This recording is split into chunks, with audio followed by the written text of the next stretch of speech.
People are going to be tracked from the cradle to the grave with microchip implants that digitally store everything there is to know about them, including their finances and their ability to make transactions.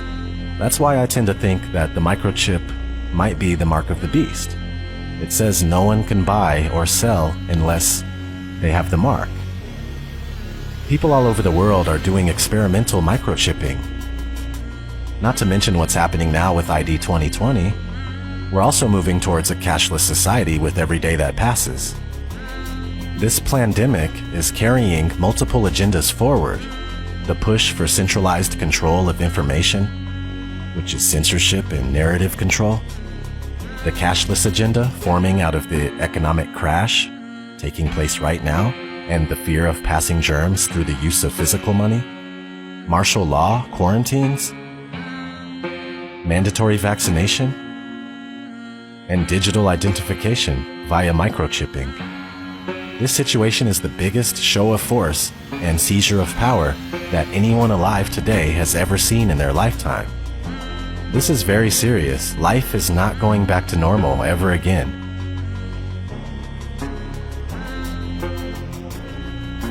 It truly is the end of the world as we know it. We need to take a stand. Refuse forced vaccines. Destroy 5G technology any chance we get, and don't let them fill you up with fear. From what I gather, they lose in the end anyway. You know, I really hope that's true. And this life is only temporary, so don't be scared. Be strong and stand up for yourselves. I know one thing for sure, I'll die or be thrown in a FEMA camp, or worse, before going along with what they're doing right now. Maybe you should consider doing the same thing. This has been ODD. Never sleep again, my friends. Take care.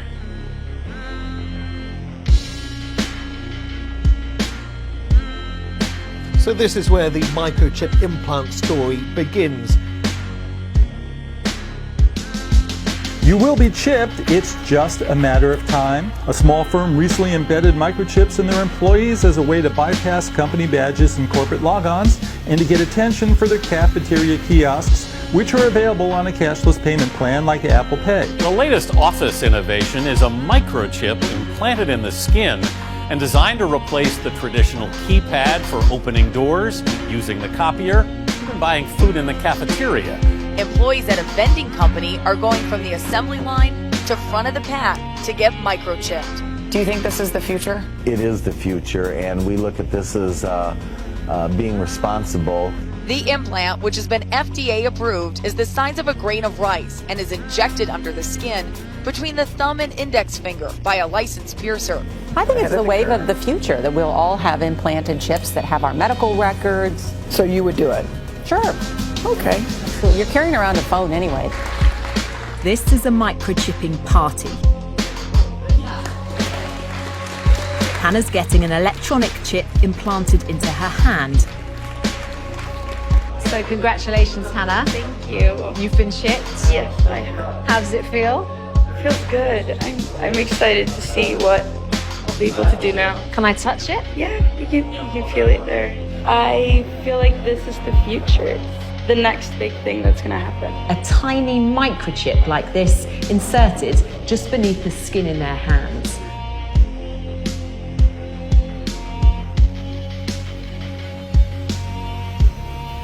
This technology will, one day, change the way we live.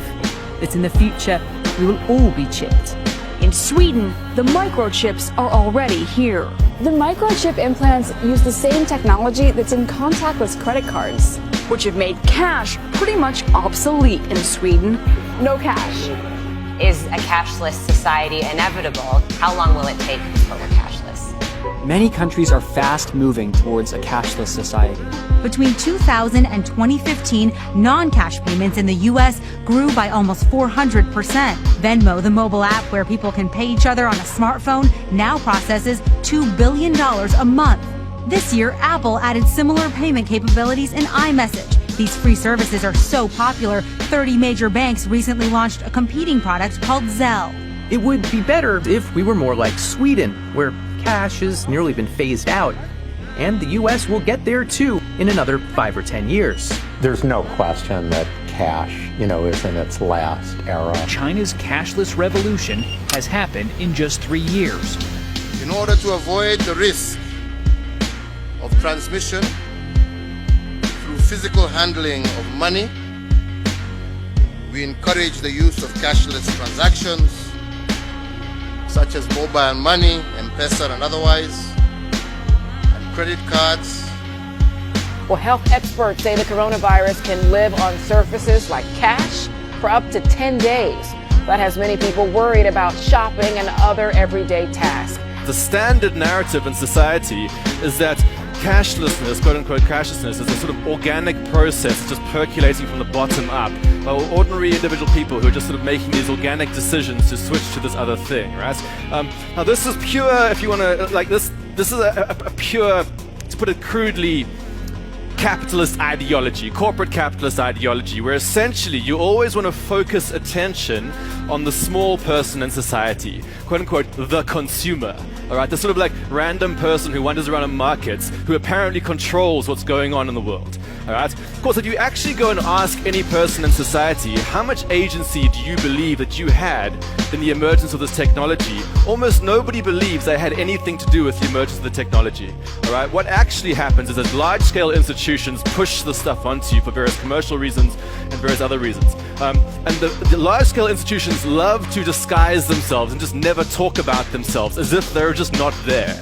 All right. So the story about the war on cash is a bunch of us who are trying to say, actually, over the last few decades, large-scale institutions, banks, payments companies, governments have all been actively eroding the cash system to slowly make it more and more likely that you're going to quote-unquote choose to go to the digital systems. Okay. Now you might believe that you're choosing this, but actually the whole environment is being structured in a way that makes you more and more likely to do it. The biblical entry point for any discussion of the one world economic system, a cashless society, and end-time prophecy is Revelation 13:16-18. He causes all, the small and the great, the rich and the poor, and the freemen and the slaves to be given a mark on their right hand or on their forehead. And he provides that no one should be able to buy or to sell except the one who has the mark, either the name of the beast or the number of his name. Here is wisdom. Let him who has understanding calculate the number of the beast. For the number is that of a man, and his number is 666. The Bible clearly links the global mark of the beast system with the emergence of a cashless society. One world government, a new global economy ruled by one man is coming. The banking overlord is coming. And he'll have a solution that everyone will indeed, quote, bow down to, end quote, and he's called Antichrist. And he will have his mark. He will do this for increased control of commerce. It will be perfect and complete control. His economic policy is very simple. Take my mark and worship me or starve. No mark, no merchandise. No seal, no sale. So if you want to function in this new economy under this coming world leader, you have to take the mark. I just want to live and dream, but nothing is as what it seems. And baby, it's making me crazy. I just want to fight and scream. There's nothing left for me to say. Feel shot to defeat the day. I know that I can control it, so it doesn't have to be this way.